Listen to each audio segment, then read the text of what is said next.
तो like I said, ये बहुत बड़ी गुड न्यूज थी उन सभी स्कूल्स के लिए जिन्होंने एक्सटेंशन के लिए या सेक्शन इंक्रीज के लिए या एडिशनल सब्जेक्ट के लिए या टू शिफ्ट के लिए या name of change of society या स्कूल या फिर transfer of school from one society to another apply कर रखा था और डॉक्यूमेंटेशन या सर्टिफिकेट्स की वजह से उनका मामला अभी तक पेंडिंग था, उन्हें अभी तक एक्सटेंशन या ग्रांट नहीं मिली थी।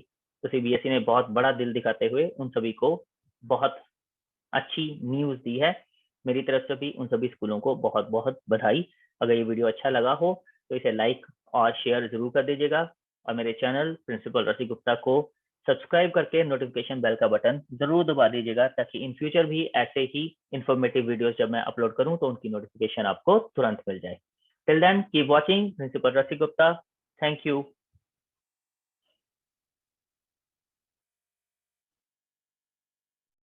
हेलो फ्रेंड्स, आज 27 जुलाई 2021 को बहुत से सीबीएसई एफिलिएटेड स्कूल्स के लिए एक बहुत इंपॉर्टेंट सर्कुलर इशू किया गया है सीबीएसई की तरफ से। इसका सब्जेक्ट है ग्रांट ऑफ अप्रूवल और permission on one time basis in respect of applications registered under SARAS for session 2022-23 due to कोविड-19 पैंडेमिक सिचुएशन। मतलब समझ आया कुछ आपको इसका? वो स्कूल्स जिन्होंने सीबीएसई के न्यू एफिलिएशन पोर्टल यानी सारस पर ऑलरेडी एफिलिएशन में एक्सटेंशन के लिए या और कुछ पर्पसेस के लिए अप्लाई कर रखा था, उन्हें सीबीएसई ने 5 साल के लिए एक्सटेंशन ग्रांट कर दी है या कुछ और कैटेगरीज में रिलैक्सेशन दे दी है। जी हाँ, सारस पोर्टल पहली बार सीबीएसई की तरफ से इंट्रोड्यूस किया गया था। वो सभी स्कूल्स जिनकी एफिलिएशन 2022 तक है, मार्च 2022 तक, उन्हें पहले 31 मई 2021 तक अप्लाई करना था एक्सटेंशन ऑफ एफिलिएशन के लिए। बाद में उस डेट को एक महीना बढ़ाया गया और 30 जून 2021 किया गया।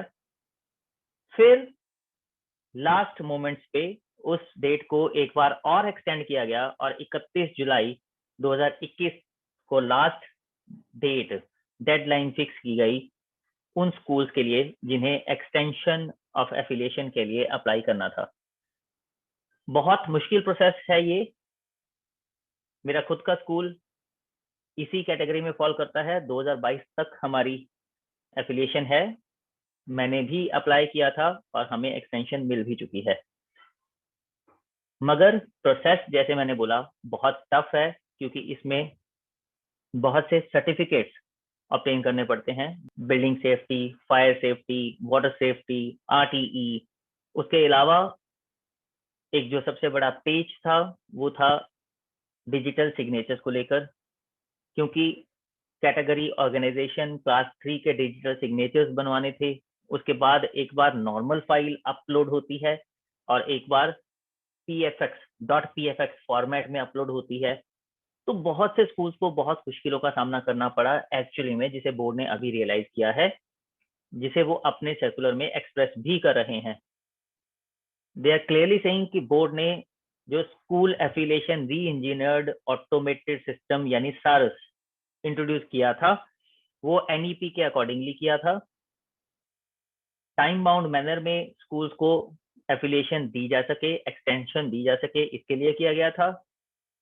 मगर ये नोटिस किया गया है, it has been noticed that the schools are facing problems in procuring mandatory documents required as per affiliation bylaws 2018, as the government offices in the states are not functioning with full strength due to COVID-19 pandemic.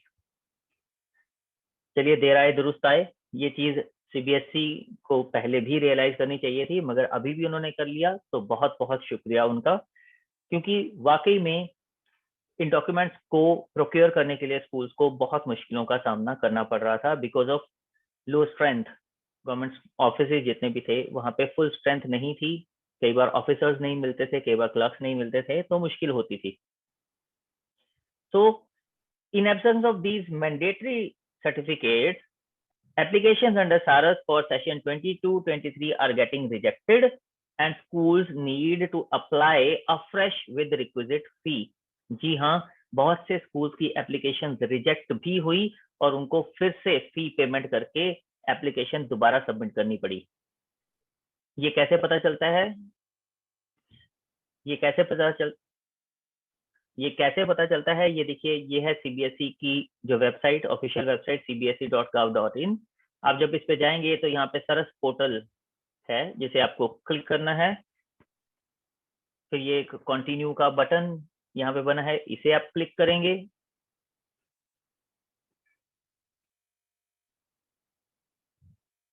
तो आप पहुंचेंगे इस page पर, saras.cbse.gov.in। सरस home है ये। यहाँ पर बहुत सी टैब्स बनी हुई हैं। ये एक जो टैब है लेफ्ट साइड में नीचे, application statistics, list of schools applied for various categories of affiliation, इस पर जब आप क्लिक करेंगे तो आपको यहाँ पर जो स्कूल्स जिन्होंने अप्लाई किया था उनके बारे में बहुत सारी डिटेल्स मिलती हैं। ओपन प्लेटफॉर्म है ये सीबीएसई का, कोई भी चेक कर सकता है इसे, किसी लॉगिन आईडी पासवर्ड की जरूरत नहीं है इसके लिए। तो जैसे हम एप्लीकेशन स्टैटिस्टिक्स पर क्लिक करेंगे तो हमारे सामने ये पेज खुलता है जिसमें सारी कैटेगरीज जिसमें स्कूल्स अप्लाई कर सकते हैं, approval for middle class syllabus, extension in affiliation, fresh affiliation up to secondary level, ये सारी कुल 10 कैटेगरीज यहाँ पर दे रखी हुई हैं इस पेज पर। 5 नेक्स्ट पेज पर है, टोटल 15 कैटेगरीज में सीबीएसई एफिलिएशन के लिए अप्लाई करने की परमिशन देता है स्कूल्स को। उसमें से सबसे इंपॉर्टेंट कैटेगरी जिस पे हम बात कर रहे हैं वो ये है एक्सटेंशन ऑफ एफिलिएशन। इसमें आप देखेंगे 3,451 लोगों ने रजिस्टर किया, स्कूल्स ने रजिस्टर किया, उसमें से 3,171 ने अप्लाई ऑलरेडी कर दिया, केवल 1,772 को ग्रांट हुई है अभी तक। और यहाँ पे 189 केसेस बता रहा है जो रिजेक्ट किए गए हैं, मगर बिलीव मी सुबह तक ये नंबर मोर देन 400 था, क्योंकि सुबह ही आज मैंने एक स्कूल का एफिलिएशन स्टेटस चेक करना था, तो मैंने जब ये पेज खोला था तो यहाँ पे अराउंड 400 प्लस मुझे नंबर दिखाई दे रहा था जो रिजेक्टेड केसेस थे। अब ये बहुत ड्रास्टिकली रिड्यूस हुआ है एंड आई होप कि आगे और रिडक्शन होगी इसमें। तो जो ये आज का सर्कुलर है वो इन 3,171 लोगों में से जिनको ग्रांट नहीं हुई है 1,772 छोड़कर बाकी सबके लिए बहुत ही रिस्पाइट वाला, बहुत ही रिलीफ वाला सर्कुलर है, क्योंकि उन्हें एफिलिएशन मिलने के चांसेस बहुत बढ़ गए हैं। और इन 189 में से भी जो जेन्युइन केसेस होंगे उनको भी शायद सीबीएसई एफिलिएशन की एक्सटेंशन ग्रांट कर देगा। आइए चलते हैं वापस सर्कुलर पर। तो जैसा सीबीएसई ने बोला कि जिन स्कूल्स का एफिलिएशन रिजेक्ट हो रहा था उन्हें फी पेमेंट एक्स्ट्रा करनी पड़ रही थी। Therefore in order to avoid hardship to the schools और student and the competent authority of the board after due consideration has accorded one-time relaxation for furnishing relevant safety certificates, thereby granting approval to the schools that had applied under SARAS for following categories of school for session 22-23। इन categories को extension, one time extension already allow कर दी गई है। ये certificate, safety certificate produce करने से relaxation दी गई है।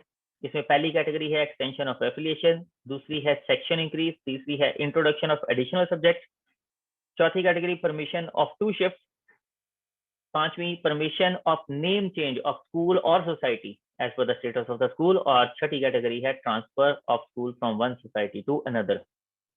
तो इन 6 सोसाइटी को एफिलिएशन ग्रांट कर दी गई है। However, for categories under serial number 2 to 6, applicant schools must ensure submission in the SARAS portal category specific documentary requirement as per the affiliation bylaws 2018।